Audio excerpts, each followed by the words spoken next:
Floating population Pune शहरामध्ये किमान 5 ते 7 लाख आहेत. दररोज लोक बाहेरून येणारे. बांधकाम बेसुमार चालू आहेत पुण्यामध्ये.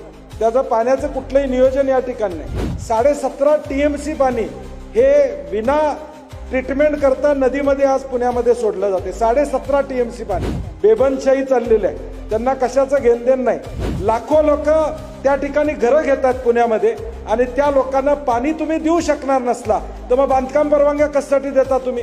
आता टँकर गँग पुण्यामध्ये फेमस झालेले आहे. वास्तव आहे विखे साहेब.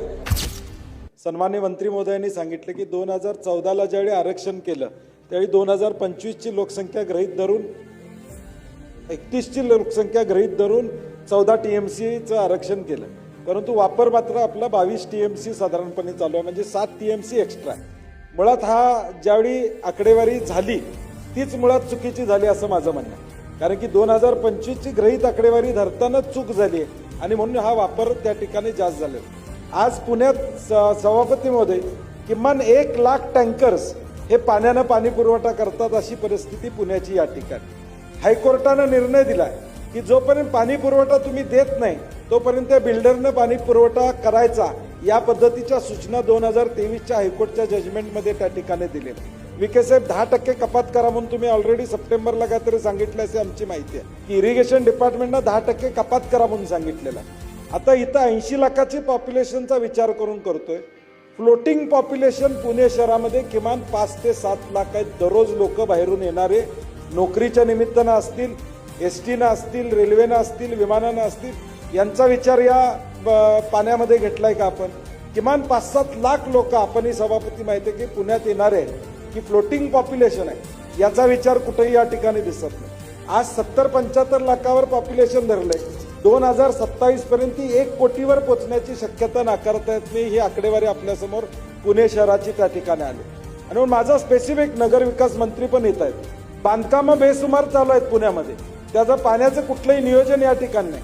इथं तुम्ही नाकारलं म्हणून आता पुणे महापालिकेला ट्रिब्युनलमध्ये चाललेली आहे की तुम्ही 21 TMC देणार नाही म्हणले, ते ट्रिब्युनलमध्ये चाललंय. मंत्री महोदय म्हणतात ते खरं आहे.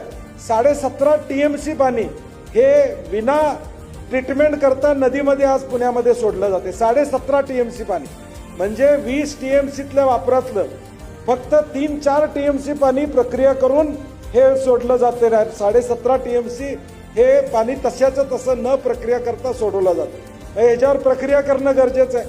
इकडं 800 कोटीचा दंड त्या ठिकाणी लावलेला आहे. त्याच्यावर पुणे महापालिका सिरियसली कुठली गोष्ट घेत नाही. जे मंत्री महोदय म्हणले ते खरं आहे. बेबंदशाही चाललेलं आहे. त्यांना कशाचं घेणदेण नाही. पुणे आहे, दंगा झाला की सगळे व्यवस्था करतात, काय अडचण येत नाही. त्यामुळे उपाययोजना करायच्या नाही आहेत. त्यामुळे मला नगरविकास मंत्र्यांना इथं विनंती करायची आहे की पुढची बांधकामं थांबवायचा निर्णय घेणार का तुम्ही? तुम्हाला घ्यावा लागेल निर्णय.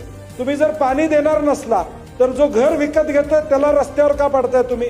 तिकडे तुम्ही फ्लॅटची स्वप्न या ठिकाणी दाखवताय. लाखो लोक त्या ठिकाणी घरं घेतात पुण्यामध्ये आणि त्या लोकांना पाणी तुम्ही देऊ शकणार नसला तर मग बांधकाम परवानग्या कशासाठी देता तुम्ही? तुम्ही बांधकाम परवानग्या देण्याचं बंद करा.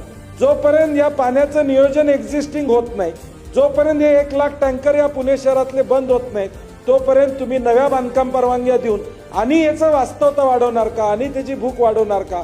आणि म्हणून मला वाटतं मुख्यमंत्री महोदय स्तरावर जे मंत्री महोदय म्हणले, सभापती महोदय, कदाचित आपल्या स्तरावरही बैठक घ्यावी लागेल. कारण की पुणे हातातनं बाहेर गेलेलं आहे. पाण्याच्या बाबतीत तर हातातनं बाहेर गेलेलं आहे. टँकरचं राज्य म्हणजे टँकर टोळ्यांचं राज्य. कोयता गँग पुण्यातली फेमस आहे. आता टँकर गँग पुण्यामध्ये फेमस झालेले आहे. वास्तव आहे विखे साहेब. आणि म्हणून हा विषय योगेशनी मांडला तर अत्यंत सिरियस विषय आहे. ह्याला शासन म्हणून माझा स्पेसिफिक प्रश्न आहे, बांधकाम परवानग्या तुम्ही थांबवणार का? पाण्याची व्यवस्था झाल्याशिवाय आज महापालिकेला ट्रिब्युनलमध्ये जावं लागणार आहे. मग शासन यामध्ये निर्णय का घेत नाही? ट्रिब्युनलमध्ये न जाता त्यांची मागणी वास्तव आहे. जे 22 TMC वापरतात म्हणजे गरज आहे म्हणून वापरतात. खरं गळती तिथली थांबलेली नाही हे दुसरं वास्तव आहे. आणि मला वाटतं मुख्यमंत्र्यांच्या स्तरावरच ही बैठक झाली तर यातनं मार्ग निघेल. नाहीतर पुण्यात उद्या जशी भांडणं ग्रामीण भागात आपल्याकडे बांधावरनं होतात सभापती महोदय, तशी पाण्यावरनं आता पुण्यात भांडणं उद्याच्या काळात झाली तर या ठिकाणी आश्चर्य वाटायचं का?